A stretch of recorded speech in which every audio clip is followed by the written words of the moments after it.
اعظم فاطمہ جلیل صاحبہ اور اسٹیج پر سبھی ذمہ دار صاحبان اور میرے سامنے بڑی تعداد میں میرے عزیزوں، نوجوانوں اور خواتین، مجھے ابھی ایک پرچہ آیا ہے، اس پر ایک شعر درج ہے۔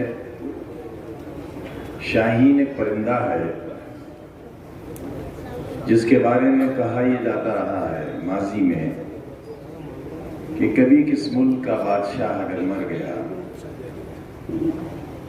تو بادشاہ منتخب کرنے کے لیے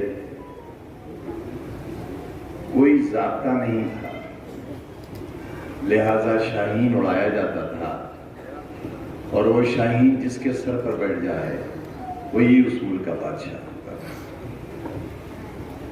شاہین کی خوبی یہ ہے کہ وہ ہوا کے ساتھ نہیں اڑتا، بلکہ شاہین کی خوبی یہ ہے کہ وہ خلاف ہوا میں اڑتا ہے اور آسمان میں چھا جاتا ہے۔ شوق پرواز کا رکھتے ہو تو شاہین بنو، اگر اڑنے کا شوق ہے تو موافق ہواؤں میں نہیں، مخالف ہواؤں میں اگر اڑ سکتے ہو تو پرندہ بنو، اور اگر مخالف ہواؤں میں اڑ سکتے ہو تبھی شاہین بن سکتے ہو، ورنہ کیا بنو گے؟ اگلے مصرعے میں ہے، شوق پرواز کا رکھتے ہو تو شاہین بنو، ورنہ کوے بھی ہواؤں میں اڑا۔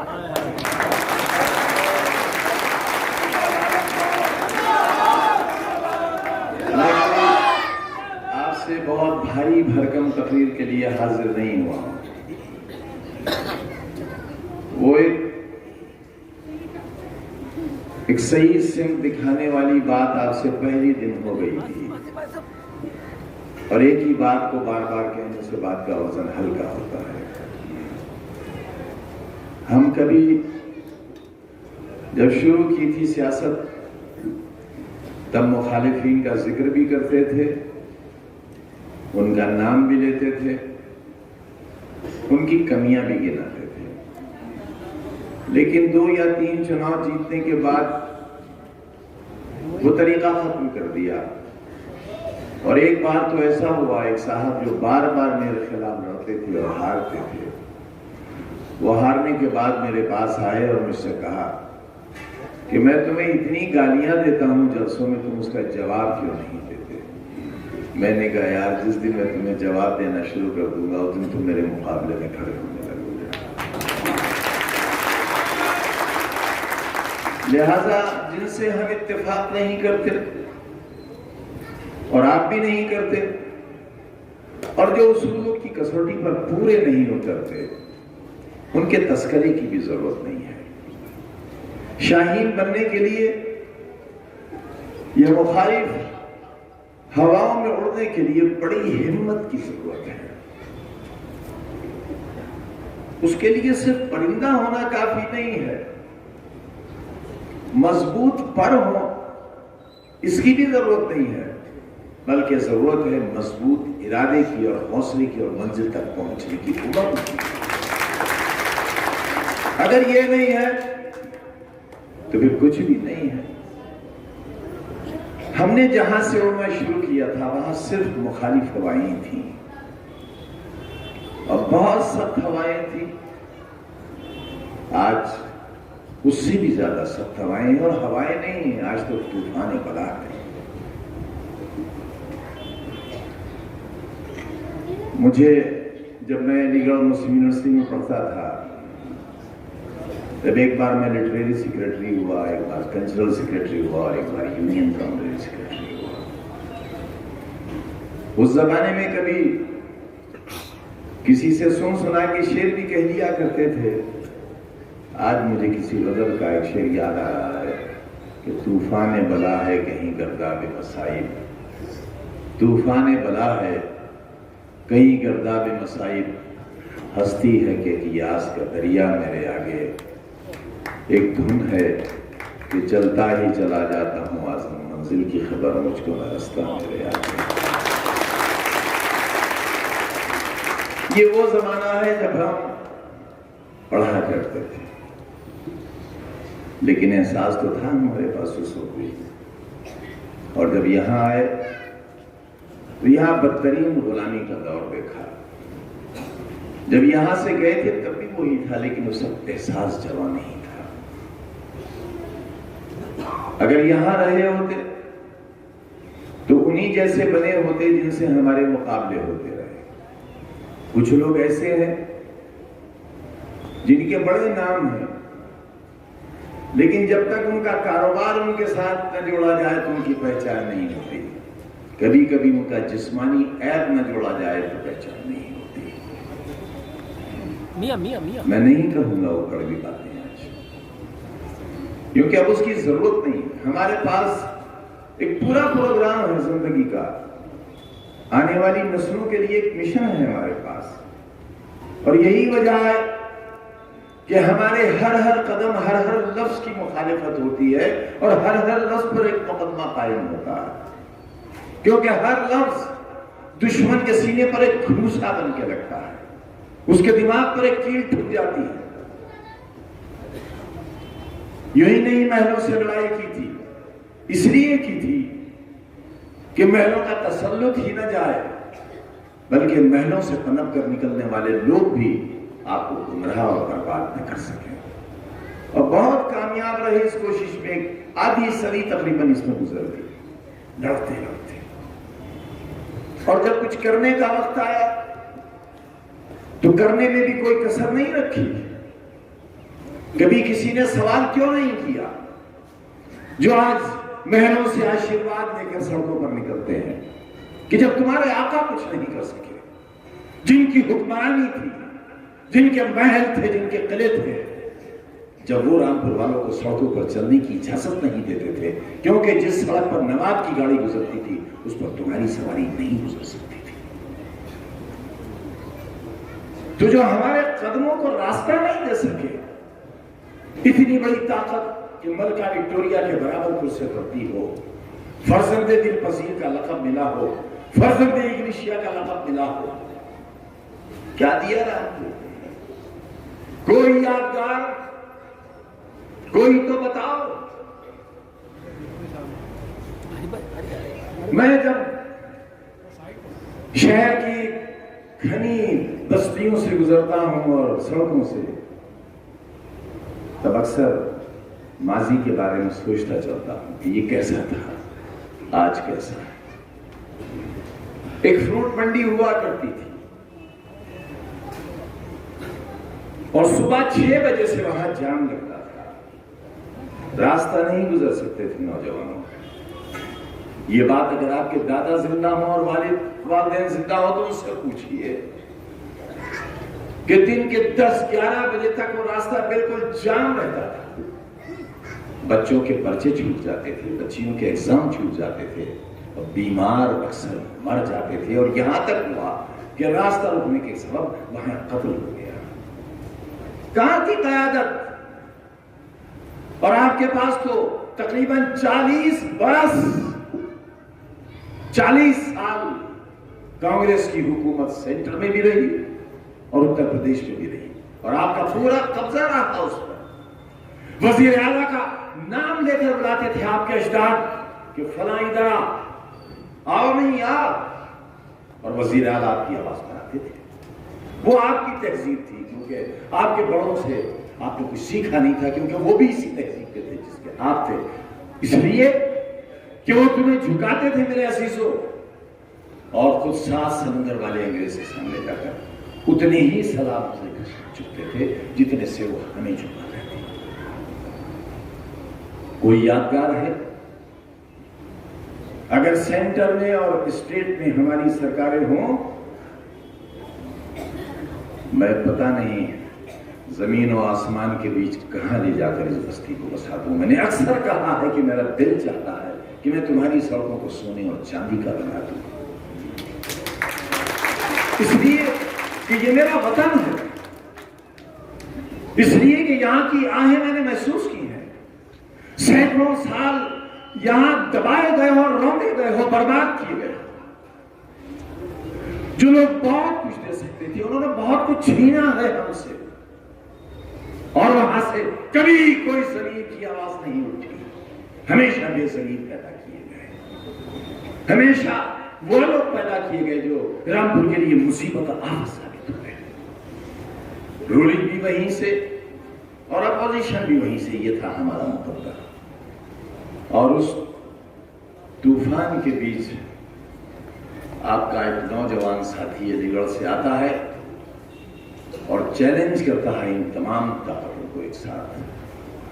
کانگریس حکومت، نوابین، دولت مند اور یہاں کے بدماش، وہ اکیلا ہے، مگر اس کا پیغام اکیلا نہیں تھا. اس کی بند مٹھی میں تمہارے لیے بہت سے منصوبے تھے. وہ تمہارے چہروں پر خوشحالی دیکھنا چاہتا تھا، تمہارے پکے گھر دیکھنا چاہتا تھا. اس نے 1960، 1965، 1970، 1980 اور 1990 جیسا رامپور بھی دیکھا تھا، جہاں کچے مکانات تھے، جھوپڑے تھے، پھوس کے چھپر تھے، کچی گلیاں تھی، مضبوط سڑکیں تھی، لیکن نوابوں کے لیے. فروٹ منڈی جیسے ہی ہمیں موقع ملا ہم نے خالی کرانا چاہیے، لیکن خالی یہی نہیں کرائی. جب تک ہمارے پاس نعم البدل نہیں ہوا، ہم بلڈوزر لے کر کہیں نہیں پہنچے. ہم نے کسی کو بے روزگار یہی نہیں کیا. مال گودام کے سامنے ایک مارکیٹ بنا ہوا تھا ایک صاحب کا جو بڑے بدماش تھے یہاں کے اور بہت بڑے سیاسی نیتا تھے کانگریس کے. وہ سرکاری زمین پر بنا تھا اور اس وقت کے گورنر صاحب نے اس کا افتتاح کیا تھا. میں نے افسران کو بلا کر کہا کہ یہ مارکیٹ ہٹنا ہے، اس لیے کہ یہ سرکاری زمین پر بنا ہے. انہوں نے کہا جی تمام ریکارڈ سرکاری زمین کے صحیح اور واجب ہیں، لیکن کیونکہ اس کا سنگ بنیاد گورنر صاحب نے رکھا تھا اس لیے ہماری ہمت نہیں ہے. مگر وہ نہیں ہوا جو انہوں نے کہا، وہ ہوا جو قانون کہتا تھا. تو دکانیں ہٹی اور اسی کے سامنے ایک نیا مارکیٹ بنا سرکار کے پیسے سے، اور تمام دکانداروں کو ان سرکاری دکانوں کا مالک بنایا گیا، کرایہ دار نہیں بنایا گیا. آج بھی ہے وہ بازار، آج بھی. اسی طرح جب فروٹ منڈی کو ہٹایا گیا، مجھے افسوس یہ ہے کہ آپ دیکھتے تو ہو لیکن جو آپ کو نظر آتا ہے اس کے پیچھے کی تاریخ نہیں دیکھتے آپ. کہ اس مقبرے کے اوپر کہنے کو تو یہ تاج محل ہے، لیکن یہ صرف دل خوش کرنے کی محبت کی نشانی نہیں ہے. یہاں پر کچھ جسم بھی دفن ہے، کچھ ارمان بھی دفن ہے. وہ تمام نشانیاں جو آپ کو یاد دلاتی ہیں نئے رامپور کی، وہ کل کے برباد رامپور کی دراصل واقعی تاریخ ہے. اسے کیوں نہیں دیکھتے آپ؟ آج بھی وہ فروٹ منڈی خالی پڑی ہے، لیکن اسے خالی کرانے سے پہلے ہم نے ایک بہت شاندار منڈی پہلے تیار کی، بہت شاندار اناج منڈی اور فروٹ منڈی. اناج کے کاروباری بہت کم گئے، لیکن فروٹ منڈی کے ایک صاحب نے مجھ سے کہا، آئے میرے پاس، میں ڈاک بنگلے میں بیٹھا تھا، مجھ سے کہا اعظم بھائی غلطی مت کرنا اسے خالی کرانے کی. میں نے کہا میں تو نہیں کرا رہا ہوں، تو مجبوری ہے، راستہ رکتا ہے. ابھی چند دن پہلے قتل ہو گیا یہاں، دوسری منڈی بن کے تیار ہے، یہاں رہ نہیں سکتی قانون. بولے خون کی ندیاں بہ جائیں گی. ارے میں بھی ڈر گیا. لیکن صبح جب فروٹ منڈی خالی ہونے کے لیے ہم نے انتظامات کیے تو وہی صاحب جو خون کی ندیاں بہانے آئے تھے وہی میرے پاس آئے اور بولے خالی کر تو رہے ہیں، ڈنڈے لے کے کیوں آئے؟ فروٹ منڈی خالی ہوئی اور آپ انہی لوگوں سے پوچھئے جن کو 1000 روپے کا فائدہ ہوتا تھا انہیں 1 لاکھ روپے روز کا نفع ہونے لگا. ٹھیک اسی طرح جس طرح فٹ پاتھ پر بیٹھے ہوئے چاقو کے دکاندار آج 1-1 کروڑ کی دکان کے مالک ہیں.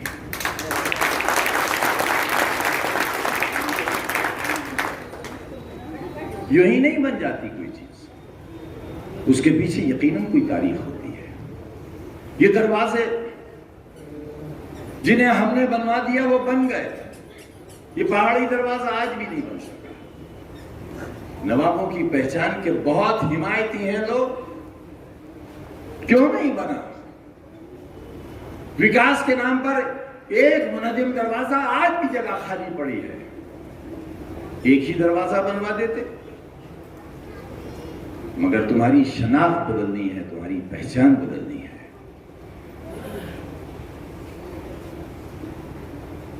باب نجات نہ رہے اور باب حیات نہ رہے، کیونکہ باب نجات کا مطلب آپ بھی نہیں سمجھ سکے اور باب حیات کا مفہوم آپ کو بھی آپ کے صحیح لوگ نہیں بتا سکے. اس لیے ان کے ناموں کے ساتھ دوسرے نام بھی بڑھا دیے گئے.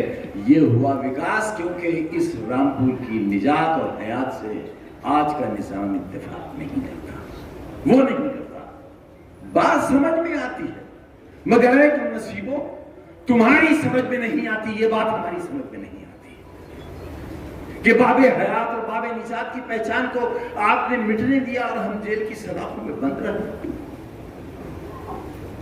ہمیں قید میں ڈال کر باب ان کی تاریخ کو ختم کر دیا گیا اور ایک نیا نام لگا دیا گیا. کتنا بڑا منصوبہ ہے تمہاری تباہی کا کہ باب علم کا نام بدلا گیا. تمہارے ہاتھ سے قلم لے کر پھر ایک بار چاقو سے تمہاری پہچان کرائی گئی. یہ پرانا رامپور آج کا رامپور بنے، کیا اسے چاہو گے؟ نہیں چاہتے. کیوں؟ جب میں راجیہ سبھا میں تھا، آپ کے یہاں ایک MP صاحبہ کانگریس سے ہوا کرتی تھی. ہمارا کئی ملکوں کا ڈیلیگیشن گیا ہوا تھا، میں بھی اس میں ہوا تھا. جب ہم لندن میں تھے اور لندن کی رانی کا محل دیکھ رہے تھے تو واقعی وہ اتنا خوبصورت تھا، اتنی حسین نقاشی تھی کہ میں نے اپنے ساتھیوں سے کہا کہ میرے دل میں آتا ہے خیال کہ اللہ جب شداد کی جنت تو نے اٹھائی تھی تو یہ محل کیوں چھوڑ دیے، انہیں بھی اٹھا لیا. وہ اتنے حسین محل. محترمہ میرے برابر کھڑی ہوئی تھی، بولی بہت پسند آ رہے ہیں آپ؟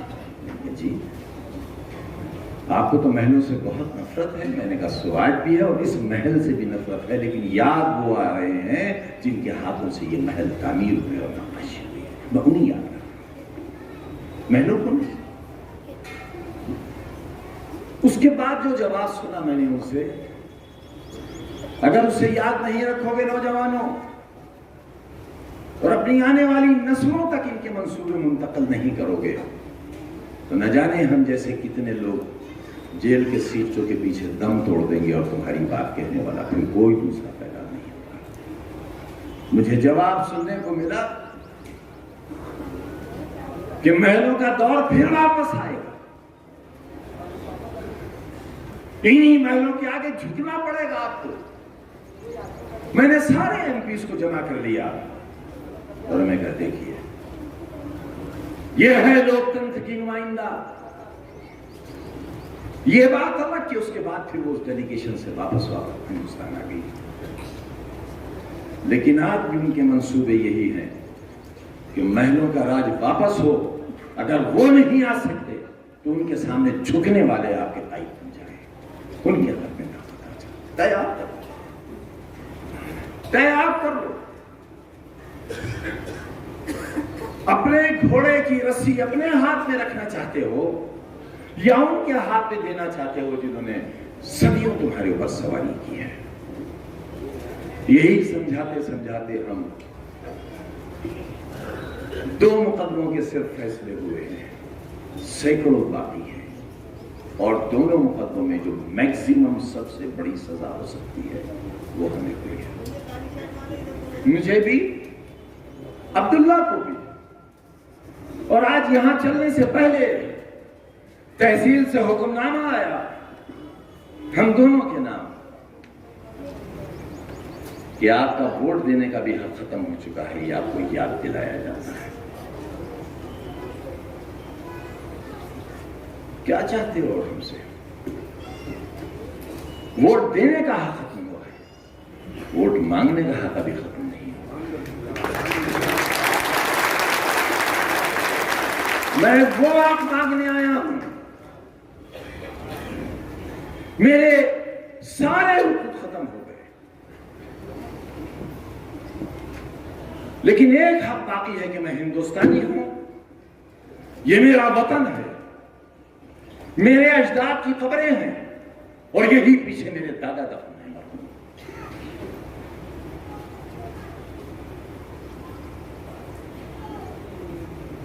میرے اس حق کو کمزور مت پڑنے دینا۔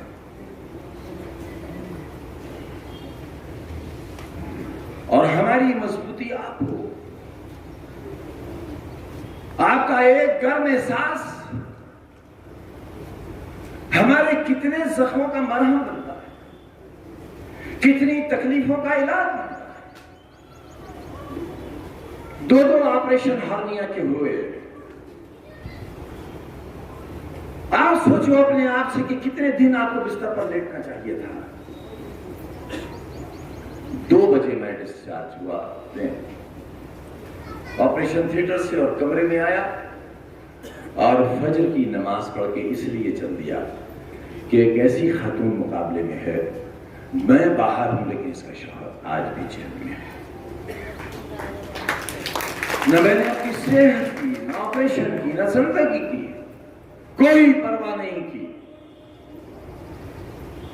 کتنا چل رہا ہوں، کتنا دوڑ رہا ہوں، 2 بڑے آپریشنز کے باوجود آپ کے سامنے اس کی اجرت نہیں مانگ رہا ہوں، آپ سے دے بھی نہیں پاؤ گے، اس کا بدلہ بھی نہیں چاہتا، آپ سے دے بھی نہیں پاؤ گے۔ احساس کر لو بھائی یہی میری زندگی کا انعام ہے، میری تکلیف کا۔ محمد عالم خان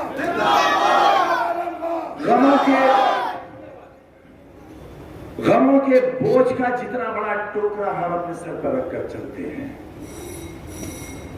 اس میں سے اگر ایک غم بھی آپ کے سر پر آ جائے تو اٹھ نہیں سکو گے زمین سے۔ جتنے مقدمات ہیں ان سب میں عمر قید کی سزا ہے، پھر بھی کھڑے ہیں آپ کے سامنے۔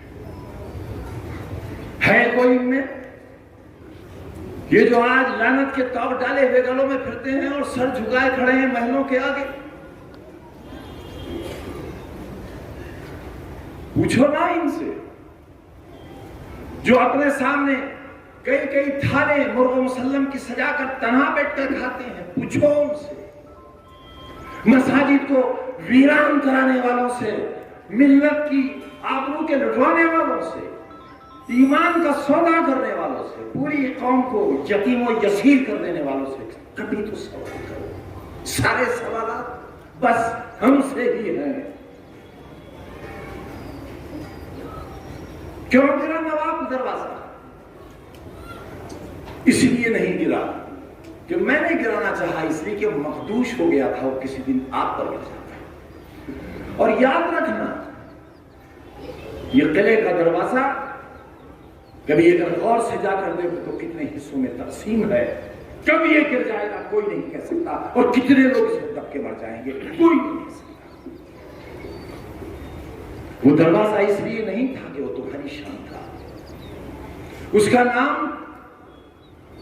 حشمت پگلے کے نام سے نہیں تھا۔ جہاں جس کی بیل گاڑی چلا کرتی تھی اس زمین پر جس پر نواب کی چلتی تھی،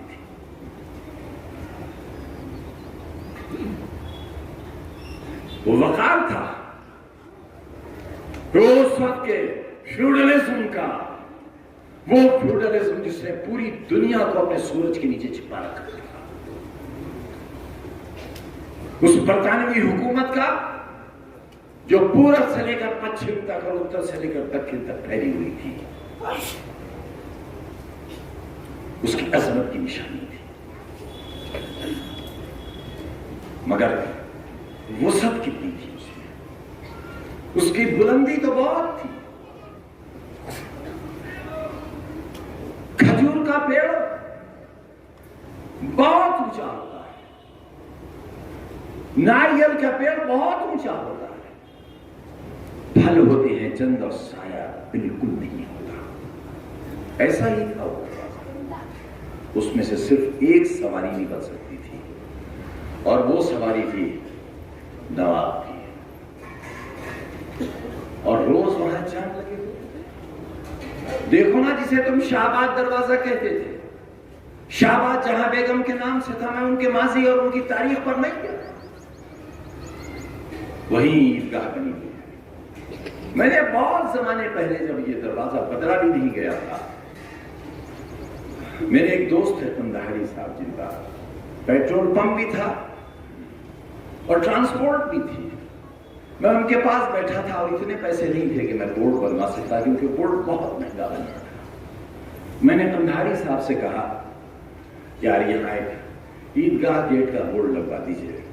انہوں نے وہ گیٹ بنوا کر کروایا، اور تبھی سے یہ ارادہ تھا کہ جب کبھی اس قابل ہوں گے تو رامپور والوں کو نکلنے کے لیے ایک چوڑا راستہ ضرور فراہم کریں گے۔ آج عیدگاہ دروازہ کتنا چوڑا ہے، اس کے باوجود بھی وہ بہت چھوٹا رہ گیا ہے، اسے اور بڑا ہونا چاہیے۔ وہاں اس جیسا ایک گیٹ اور نہیں بنا۔ آنے والے کل بہت دشواری ہوگی۔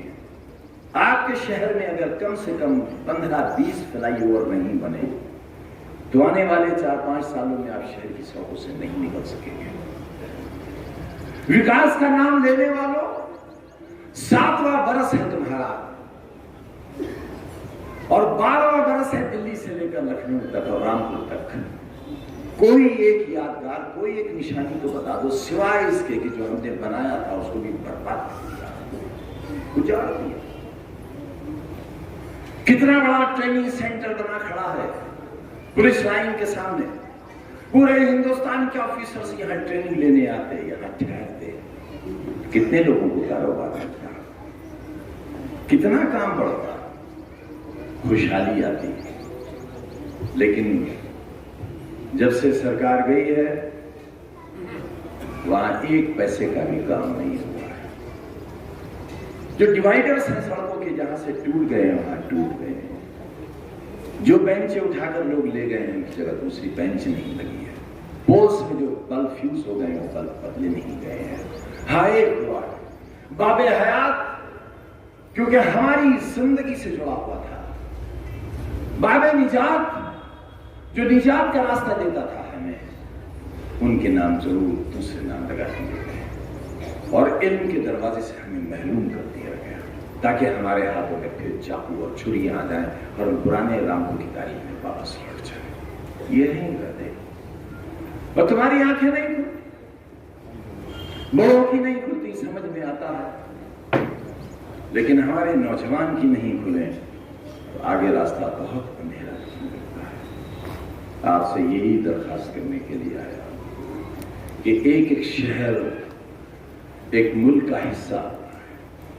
میں نے 1000 بار کہا ہے کہ ہندوستان کا نقشہ ٹانگ دو یہاں، اور رامپور کو ہٹا دو، اس سے وہ ہندوستان نہیں ہوگا، وہ کوئی اور ملک ہوگا۔ ہندوستان تبھی مکمل ہوگا جب اس میں رامپور کا نقشہ ہوگا، اور رامپور میں ایک ایسا شہر جہاں ایک ستارہ چمکتا ہوا ہو۔ جب ہم نے محمد علی جوہر یونیورسٹی کا لوگو بنایا، غور کیا کرو ہماری ان چیزوں پر، محمد علی جوہر یونیورسٹی کا جب لوگو تیار کیا تو اس کے اندر ہندوستان کا نقشہ بنایا، اور ہندوستان میں جہاں رامپور ہے وہاں ایک چمکتا ہوا ستارہ لگا۔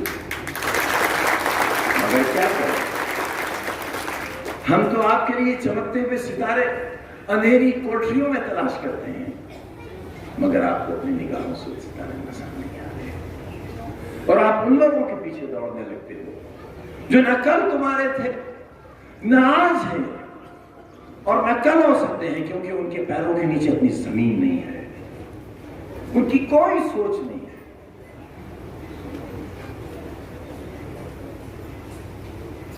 ان کے پاس کوئی منصوبہ نہیں ہے کل کا۔ خدا کرے سرکار آئے، خوشحالی آئے۔ میرے ایک قریشی بھائی نے مجھے یہ پرچہ دیا، میں ان سے شکایت کرنا چاہتا ہوں کہ یہ پرچہ تم نے اتنی دیر سے کیوں دیا؟ ہماری غلطی یہ ہے کہ ہم نے کیوں نہیں جانا، اس کے لیے ہم آپ سے معافی چاہتے ہیں۔ لیکن پرچہ ہے کہ جو گوشت بکری کی دکانیں ہوتی ہیں، ان کا لائسنس ہوتا ہے، اور یہ لائسنس کئی لاکھ روپے رشوت دینے کے بعد ملتا ہے، وہ بھی بڑی مشکل سے، بڑی معمولی سی بات تھی۔ آپ نے یاد نہیں دلایا، آپ نے توجہ نہیں دلائی۔ مجرم میں نہیں ہوں، مجرم آپ ہیں، غلطی میری نہیں ہے، غلطی آپ کی ہے۔ کہاں گئے میرے نوجوان؟ کہاں ہو؟ آؤ یہاں آ کر کہو کہ ہاں میری غلطی ہے، آؤ یہاں کہو آپ کی یہ غلطی ہماری ہے، آپ نہیں ہے۔ انہی کے لیے تو سب کچھ ہے۔ میں ان میں سے نہیں ہوں کہ ہم غلطی کریں اور اس کا احترام نہیں کریں۔ لوگ کہتے ہیں میں نے بہت غلط کیا ہے، مجھے کوئی یہ غلط کام بتا دو، اپنی ذات کے لیے کیا ہو وہ بتا دو۔ جس زمین پر اسکول بنایا ہے اس میں کس کی رہائش تھی بتا دو، کس کو معاوضہ نہیں ملا اس کا نام بتا دو، گھر کے بدلے گھر نہیں ملا اس کا نام بتا دو۔ وہاں کوئی گھر نہیں تھا، بھینسوں کو کھڑا کرنے کی جگہ نہیں تھی، مگر پھر بھی معاوضے جہاں کالونیاں بنی ہیں وہ بھی مقدمے ہمارے اوپر ہیں۔ جس شخص نے ان کو مکان دلوائے اور دیے، جن کے پاس رہنے کے پاس کوئی چھپر کوئی آسرا نہیں تھا، آج اس کے پاس جیل کی چھت ہے، اس کی اولاد کے پاس، اس کی بیوی کے پاس جیل کی چھت ہے، اور آپ اس کا احساس نہیں کرتے۔ یہی تکلیف ہے۔ چھنوا دیا آپ نے پارلیمنٹ، اور سنا ہے آج روڈ شو ہوا ہے محترمہ کا۔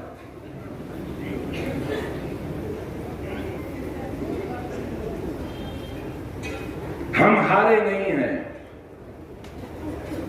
نہ ہم پارلیمنٹ ہارے ہیں، نہ ہم اسمبلی ہارے ہیں۔ دیش کے چلانے والوں اچھی طرح جانتے ہو ہمیں ہرایا نہیں جا سکتا تھا، اس لیے ہٹایا گیا۔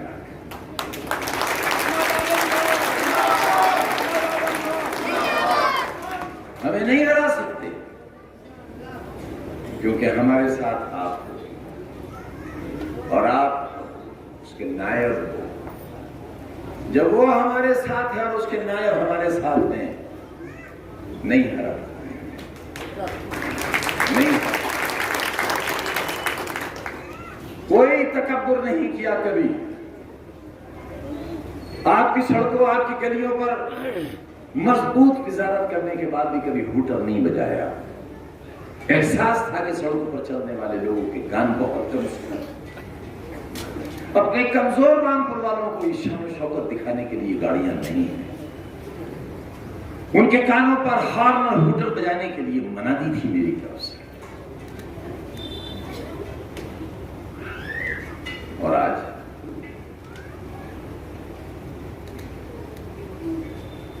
لوگ اس طرح ہوٹر بجاتے چلتے ہیں گویا وزیر اعظم آ رہا۔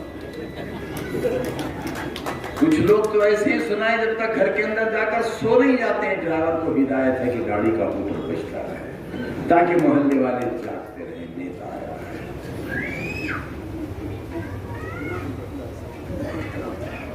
ایسی گھٹیا سوچ کے لوگ، اتنی اذیت دینے والے لوگ کیا کبھی تمہاری نمائندگی کا حاکم رکھ سکیں گے؟ جنہوں نے اپنے ہر چیز کا سودا کر لیا، وہ جنہوں نے اپنے ماتھے پر نماز کے نشانوں کا سودا کر لیا، انہوں نے ہماری آبرو کا سودا کر لیا، چھوڑا گیا، بچا گیا۔ ان لوگوں کو اپنی مثال مت بناؤ، انہیں اپنا آئیڈیل مت بناؤ، ان کا کہنا مت مانو، وہ جہاں کھڑے ہوتے ہیں اس راستے پر مت چلو، وہ جو تمہیں اپنی منزل بتاتے ہیں اسے اپنے لیے جہنم جانو۔ اظہر خان کی جیل میں ہیں، ان کی اہلیہ مقابلے میں ہے، ایک غیرتدار قوم کی یہ مثال ہونا چاہیے تھی کہ پورا رامپورے کا آواز دے کے یہ کہتا کہ نہیں، کوئی پرچہ نہیں بھرا، جس کا شوہر اس جرم میں جیل میں ہے کہ پانی کی ٹنکیاں کیوں اتنی بنا دی گئی۔ یہ پیسہ الرٹ سرکار نے کیا تھا، سیور لائن کا پیسہ سرکار نے دلوایا تھا، یہاں کے پارکوں کا پیسہ حکومت نے دیا تھا، وہ خزانے کا پیسہ تھا، ہماری محنت اور ٹیکس کا پیسہ جو آج تک ہمیں نہیں ملا تھا۔ ہم نے اس کی حصے داری پر اپنی دعوے داری کی تھی اور ہم وہ پیسہ لے کر آئے تھے۔ یہ ہمارا حق جو آدھی صدی تک ہمیں نہیں ملا تھا، ہم نے اس ماضی کی آدھی صدی کا بھی حساب چکتا کرنے کے لیے اس کی پہل کی تھی، مکمل نہیں کیا تھا۔ ابھی ہمارا کام مکمل نہیں ہوا ہے، ہم نے صرف یونیورسٹی بنائی ہے، ابھی ٹھیک سے چلائی نہیں ہے، ہم نے صرف چند اسکول بنائے ہیں۔ ہم اگر زندہ رہے تو انشاءاللہ اتنے اسکول بنائیں گے کہ تمہارے بچوں کو ہائی وے پر نہیں کرنا۔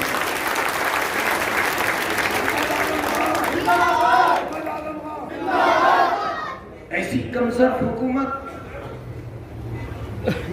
بیٹی پڑھاؤ اور بیٹی بچاؤ کا نعرہ دینے والے، 2000 بچے اور بچیوں کے ہاتھوں سے قلم چھین لینے والوں، چاقو کی پہچان بناتے ہو قلم کو، 2000 بچے اور بچیوں کے ہاتھوں سے قلم چھین لیا گیا۔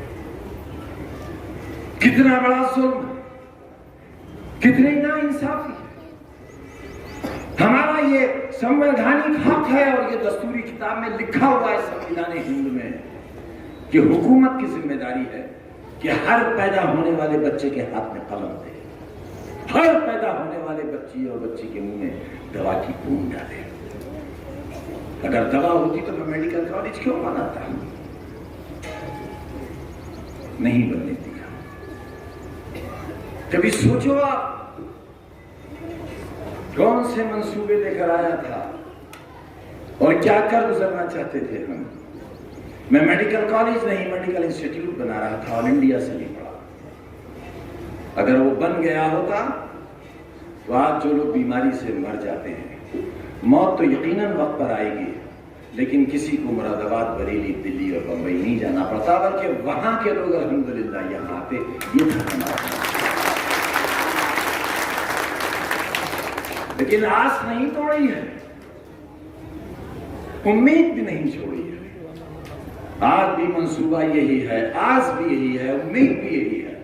4 برس کے بعد یونیورسٹی کیمپس میں واپس لوٹا ہوں تو آپ کل کا جوہر یونیورسٹی کا نقشہ دیکھ لو اور آج کا جا کر دیکھ لو، اس کی شکل کو بدل رہے ہیں، اسے ایک نئی زندگی کی طرف لے کر جا رہے ہیں، اسے تعلیمی ادارے کے ساتھ ساتھ تہذیبی مرکز بنا رہے ہیں۔ وہ ایک ایسا تعلیمی ادارہ ہے جس پر آنے والی نسلیں یقیناً فخر کیا کریں گے۔ اور میں نے کہا ہے دشمنوں سے کہ یہ رہے تو اس کی شہرت کم ہے، اور اگر کھنڈرات بنا دیے تم نے تو پوری دنیا اس کے کھنڈر دیکھنے کے لیے آئے گی۔ اسے بچاؤ۔ وہ کیسے بچے گی؟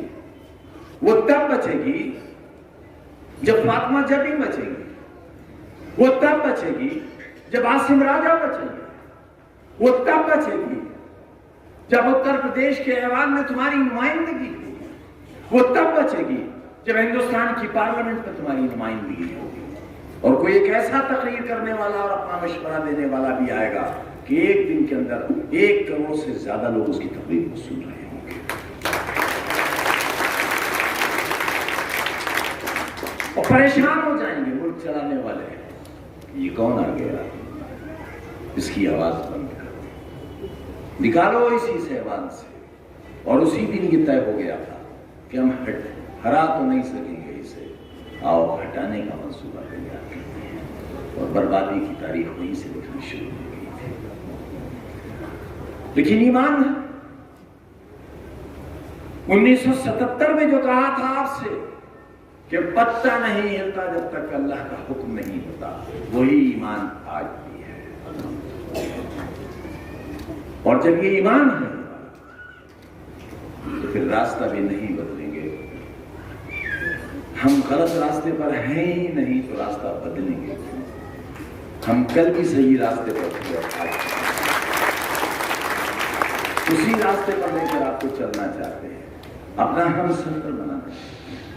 ہم نے تو اپنی 2 روٹی کی روزی کا ایک ذریعہ بنایا تھا تو اس کا نام بھی ہم سفر ہی رکھا، جہاں تجوری تلاش کی گئی تھی۔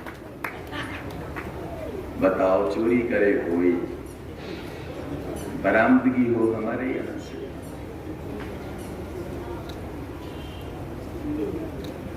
ایسے میں کبھی سوچا تو کرو ہم پر کیا نظر ہے اور کیا گزری ہے اور کیا منصوبے ہیں، اور جب میرے لیے یہ منصوبے ہیں تو ایوانوں میں تمہاری آواز پہنچ ہی نہ سکے، ایک بہت بڑی سازش ہے، وہ سب آپ کے سامنے۔